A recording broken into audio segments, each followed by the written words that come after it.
नमस्कार, बहुत स्वागत है आपका। कच्चा चिट्ठा देख रहे हैं आप, आपके साथ हूं मैं लवीना राज।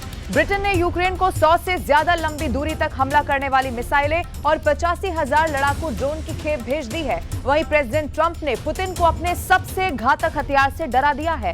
ट्रंप ने दुनिया के सबसे खतरनाक B-2 बम वर्षक को रूस यूक्रेन युद्ध में उतारने के सिग्नल दे दिए हैं। अब ट्रंप ने धमकी इस बात की दी है कि उन्होंने पुतिन को B-2 का पावर शो अलास्का में दिखाया था। अब उसी एटम बम बरसाने वाले B-2 बम वर्षक से ट्रंप पुतिन से गुप्त युद्ध का ऐलान कर रहे हैं।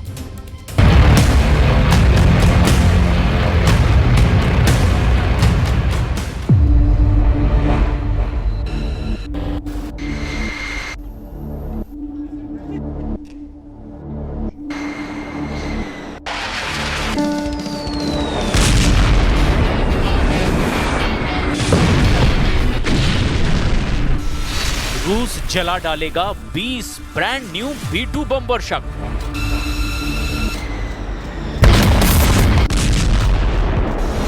ज़ेलेंस्की को जंग जिताएगा ट्रंप का B-2 बॉम्बर बेड़ा।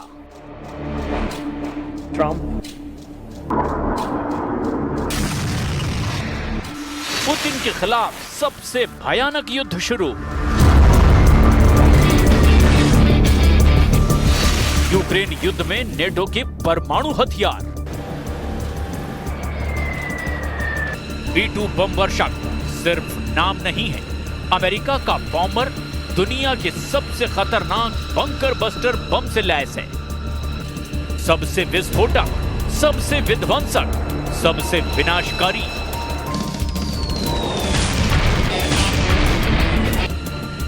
ये सुपर पावर का वो बदनाम लड़ाका है जिसके धमाके धरती फाड़ होते हैं।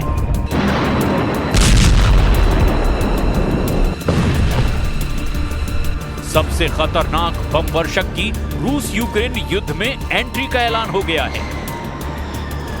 मतलब ये कि रूस और यूक्रेन ने 4 साल की लड़ाई में जो भी हथियार इस्तेमाल किए वो अब बेमानी हो सकते हैं, क्योंकि जब अमेरिका का सबसे विस्फोटक जंगी लड़ाका हमले शुरू करेगा तो विनाश का अंदाजा भी नहीं लगाया जा सकता। ये वही बम वर्षक है जिसने हाल ही में ईरान के अंडरग्राउंड एटॉमिक ठिकानों को बर्बाद कर डाला था। प्रेसिडेंट ट्रंप ने पुतिन के खिलाफ 1-2 नहीं 20 B-2 बनाने का ऑर्डर दे दिया है।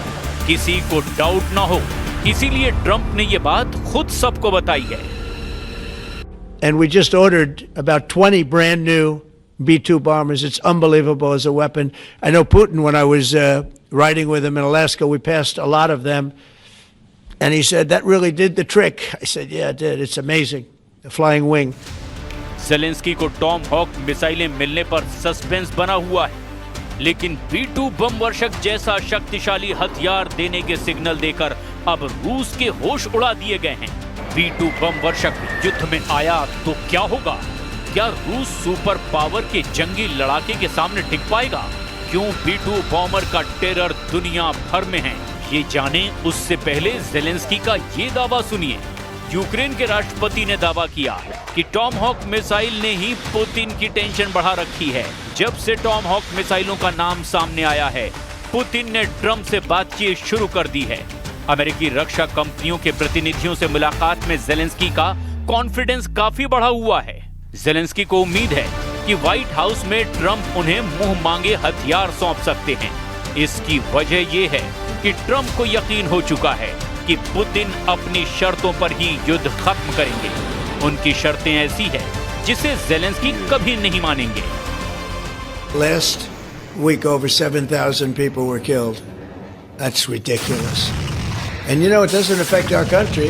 We're not losing people. We're not losing Bobby. We're not losing Americans. But they're losing Russians, Ukrainians, mostly soldiers, for the most part soldiers. Trump बार बार ये बात दोहराते रहे हैं कि ये युद्ध पुतिन एक हफ्ते में जीत सकते थे, लेकिन युद्ध कई सालों से जारी है। ट्रंप जब भी पुतिन से युद्ध समझौते के लिए बात करते हैं, उस पर रजामंदी नहीं हो पाती। ऐसे में उन्होंने सबसे विनाशकारी शिकारी को अब युद्ध में उतारने का मन बना लिया है। ट्रंप ने 20 नए B-2 बम वर्षक के ऑर्डर वाली बात के साथ ही ये भी बताया कि उन्होंने अलास्का में पुतिन को B-2 का पावर शो भी दिखाया था। 'Last week, over 7,000 people were killed. That's ridiculous. And you know, it doesn't affect our country. We're not losing people. We're not losing Americans. But they're losing Russians, Ukrainians, mostly soldiers, for the most part soldiers. Trump बार बार ये बात दोहराते रहे हैं कि ये युद्ध पुतिन एक हफ्ते में जीत सकते थे, लेकिन युद्ध कई सालों से जारी है। ट्रंप जब भी पुतिन से युद्ध समझौते के लिए बात करते हैं, उस पर रजामंदी नहीं हो पाती। ऐसे में उन्होंने सबसे विनाशकारी शिकारी को अब युद्ध में उतारने का मन बना लिया है। And we just ordered about 20 brand new B-2 bombers. It's unbelievable as a weapon. I know Putin, when I was riding with him in Alaska, we passed a lot of them. And he said, that really did the trick. I said, yeah, it did. It's amazing. The flying wing. अब Alaska meeting में क्या हुआ वो भी देख लीजिए। जब Putin Trump से मिले थे तब डोनाल्ड ट्रंप ने व्लादिमीर पुतिन को अपने सबसे खतरनाक stealth fighter jet F-22 Raptor, जो वहीं टरमैक पर मौजूद था, और साथ में उड़ता हुआ दूसरा स्टेल्थ फाइटर F-35 लाइटनिंग दिखाया, जिसने पुतिन के विमान को एस्कॉर्ट भी किया। और इसके बाद ट्रंप ने पुतिन को अपना सबसे खतरनाक बॉम्बर B-2 भी दिखाया, जो दुनिया के सबसे खतरनाक बंकर बस्टर बम से लैस है। ये डोनाल्ड ट्रंप की सीज फायर मीटिंग नहीं, एक मैसेज था। अमेरिका पावर शो दिखाकर पुतिन को युद्ध खत्म करने पर राजी करना चाहता था। Again, Mr. President, I'd like to thank you very much, and we'll speak to you very soon and probably see you again very soon. Thank you very much, Vladimir. Next time in Moscow. Oh, that's an interesting one. I don't know. I'll get a little heat on that one, but I could see it possibly happening. Thank you very much, Vladimir. Thank you. And thank you all. Thank you. Thank you. Thank you so much. Trump और Putin की meeting का जितना माहौल बना, नतीजे उतने ही निराशाजनक निकले। मीटिंग टोटल फेल रही। खामियाजे में युद्ध ज्यादा विस्फोटक हो गया और अब तो नौबत लॉन्ग रेंज मिसाइलों की टक्कर की आ गई है। अमेरिका ने B-2 बम वर्षक युद्ध में उड़ाने शुरू कर दिए तो रूस की हालत खराब हो सकती है। B-2 स्पिरिट स्टेल्थ बम वर्षक जंगी लड़ाका है। B-2 करीब 11,000 किलोमीटर तक उड़ान भर सकता है। हवा में ईंधन भरने की क्षमता के साथ B-2 की रेंज और भी बढ़ जाती है। B-2 बॉम्बर एक बार में GBU-57 मैसिव ऑर्डिनेंस पेनेट्रेटर बम ले जा सकते हैं। इसमें से हर एक बम का वजन 30,000 पाउंड के करीब होता है। एक बार 2 GBU-57 बंकर बस्टर बम के धमाके से जमीन के कई फीट अंदर तक तबाही मचाते हैं। B-2 बॉम्बर दुनिया का सबसे महंगा जंगी विमान भी कहा जाता है। एक B-2 बॉम्बर की कीमत करीब $2 बिलियन मानी जाती है। फिलहाल अमेरिका के पास सिर्फ 20 B-2 बम वर्षक हैं, जिनकी गिनती अब डबल होने वाली है। B-2 की स्टेल्थ पावर इसे दुश्मन के रडार और एयर डिफेंस सिस्टम से बचाती है। यानी B-2 गुप्त हमले करने वाला अजेय आसमानी लड़ाका है, जिससे परमाणु और पारंपरिक हथियारों से हमला किया जाता है। B-2 बम वर्षक से मचने वाली तबाही को ईरान के एटमी अड्डों की बर्बादी बयां कर चुकी है, जब ट्रंप ने इन्हीं बम वर्षकों से बम बरसाकर ईरान के अंडरग्राउंड एटमी ठिकानों को मटिया मेट कर दिया था। 7 American B-2 bombers dropped the 30,000-pound each bombs on Iran's key nuclear facilities, totally obliterating everything. No other country on earth could have done what we did. No other country has the equipment to do what we did. We have the greatest weapons on earth. Trump का B-2 लड़ाका युद्ध में जब भी इस्तेमाल हुआ है, दुश्मन बर्बाद हुआ है। अफगानिस्तान, इराक, ईरान के खिलाफ अमेरिका ने B-2 का इस्तेमाल किया। अब अगर रूस में B-2 के बमों की बौछार शुरू कर दी गई तो एटमी युद्ध टालना बहुत मुश्किल हो सकता है, क्योंकि B-2 बम वर्षक की काट सिर्फ न्यूक्लियर हथियार ही माने जाते हैं। वैसे भी यूक्रेन में युद्ध बहुत ही खतरनाक चल रहा है। रूस का दबदबा कई इलाकों में ज्यादा है, लेकिन नेटो और अमेरिका की मदद ने ज़ेलेंस्की के हथियार गोदामों को फिर से भर दिया है। ये बात पुतिन भी जानते हैं। पुतिन को टेबल पर लाने में ट्रंप कामयाब तो होते हैं, लेकिन मीटिंग का कोई नतीजा नहीं निकल पा रहा और ट्रंप बार बार फेल हो रहे हैं। पुतिन का पलड़ा भारी होता जा रहा है। शायद यही वजह है कि अब ट्रंप खुलकर युद्ध में सबसे विध्वंसक लड़ाके को भेज रहे हैं, मगर ये फैसला कई यूरोपीय देशों में तबाही भी ला सकता है। पुतिन के एटम बम का निशाना सबसे पहले नेटो सदस्य और यूरोप की महाशक्तियां बन सकती हैं। इजराइल के प्रधानमंत्री बेन्यामिन नेतन्याहू ने इस बात का ऐलान कर दिया है कि अब हमास को धरती से मिटा दिया जाएगा। एक तरफ इजराइल ने गजा पर एक बार फिर से बमबारी करके युद्ध विराम को तोड़ दिया है, तो वहीं उसका आरोप यह है कि अब हमास की तरफ से भी उसकी फोर्स पर हमले हो रहे हैं। लेकिन बड़ा अलर्ट ईरान की तरफ से आ गया है और इसे लेकर ट्रंप अब बहुत परेशान है।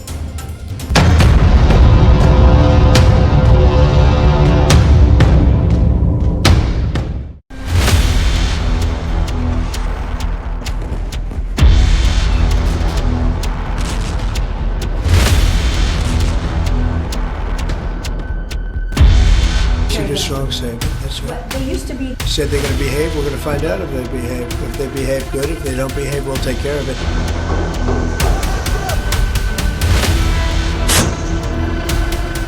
ट्रंप और नेतन्याहू को दो दुश्मनों से बहुत ही डरावने अपडेट मिले हैं। पहला झटका हमास ने दिया है तो दूसरा ईरान ने। हमास लड़ाके हथियारों का जोर दिखा रहे हैं तो ईरान ने एटमी खतरे का लेवल हाई कर दिया है। युद्ध समझौता नहीं, ब्लफ दे रहा हमास। ईरान बनाएगा एटम बम, ओपन ऐलान। खाड़ी में शुरू हो गया फिर से महायुद्ध। गजा युद्ध समझौते को जितना पक्का होने का दावा किया गया वो उतना ही कच्चा निकला है।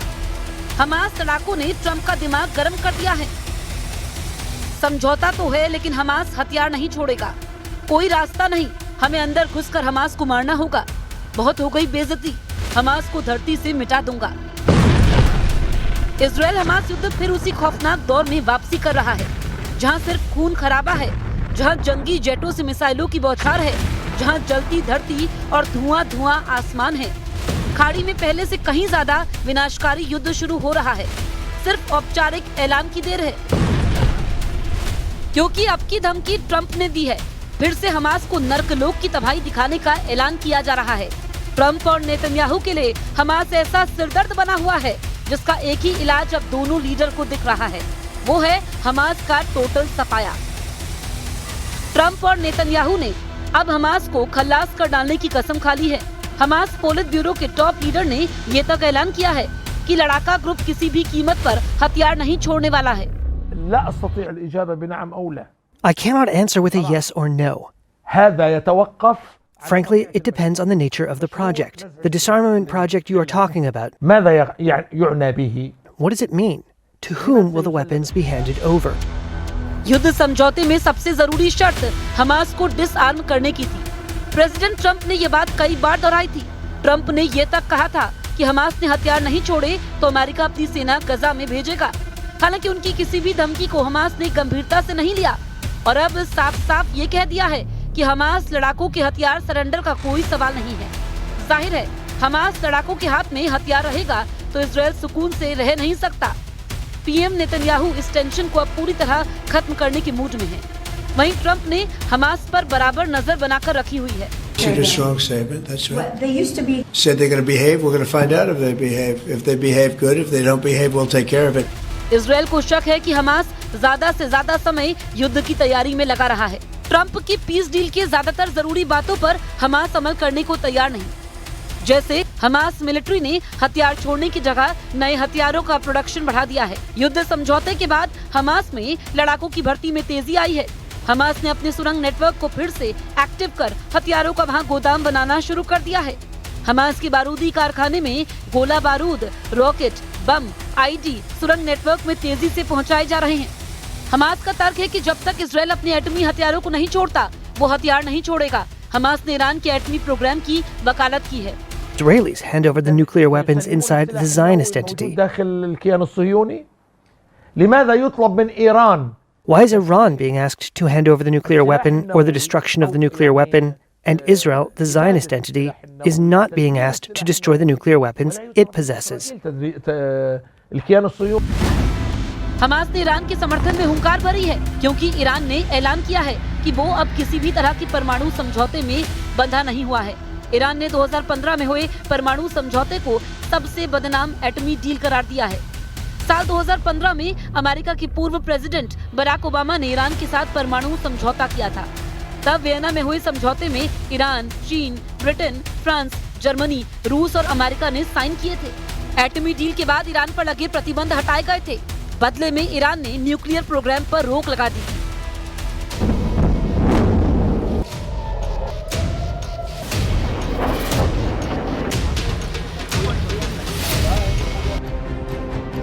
लेकिन अमेरिका में जैसे ही डोनाल्ड ट्रंप पहली बार राष्ट्रपति बने, उन्होंने ईरान से एटमी डील तोड़ दी।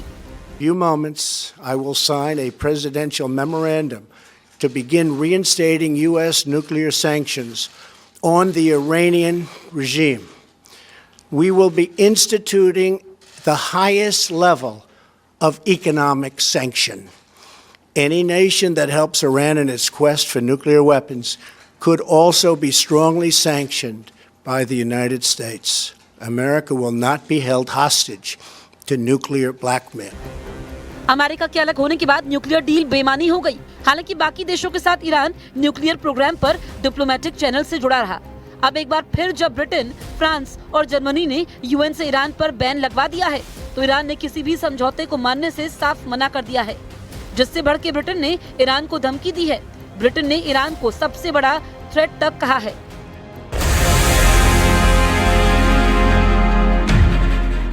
ईरान के परमाणु प्रोग्राम फिर से एक्टिव हो चुके हैं। ईरान की एटमी साइटों पर तूफानी अंदाज में काम शुरू होने के सबूत आसमानी कैमरे में भी कैप्चर हो चुके हैं। मतलब ये कि जैसे जून 2025 में ईरान फुल फोर्स में एक्टिव था, वैसे ही एटम बम बनाने शुरू कर चुका है। तो क्या इजराइल अमेरिका जून 2025 जैसे फिर ईरान पर हमला कर सकते हैं? उस वक्त क्या हुआ था, ये भी जान लीजिए। इजराइल ने तब 200 जंगी जेट से ईरान पर बारूद बरसाया था। जवाब में ईरान ने 200 बैलिस्टिक मिसाइलों की बौछार की थी। इसके बाद ईरान पर दोबारा पलटवार करके इजराइल ने 3 और न्यूक्लियर साइटें दहला दी थी। इजराइल ने ईरान की राजधानी Tehran, nuclear power center Natanz, missile launch center Tabriz और काउंटर स्ट्राइक सेंटर शिराज समेत कई शहरों को बारूद से पाट दिया था। एपी की रिपोर्ट के मुताबिक ईरान की सरकारी न्यूज एजेंसी ने दावा किया था कि फोर्डो एटमी प्लांट के पास 2 धमाके हुए। इजराइल ने दावा किया था कि उसने इस्फहान में ईरानी परमाणु सेंटर पर हमला किया। ईरान की आधिकारिक IRNA समाचार एजेंसी ने बताया कि पूर्वी अजरबैजान प्रांत में तबरीज के पास एक रडार स्टेशन पर भी हमला हुआ था। पूर्वी अजरबैजान में ईरान के 11 आर्मी बेस पर हमला हुआ, जिसमें 18 लोग मारे गए थे।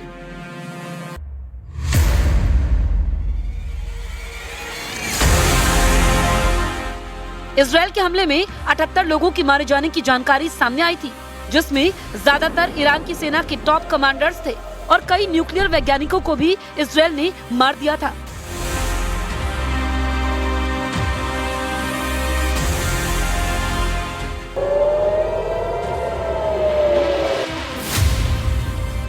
इजराइल की बारूदी प्रहार से ईरान के 4 एटमी साइटें तबाह हो गई थी।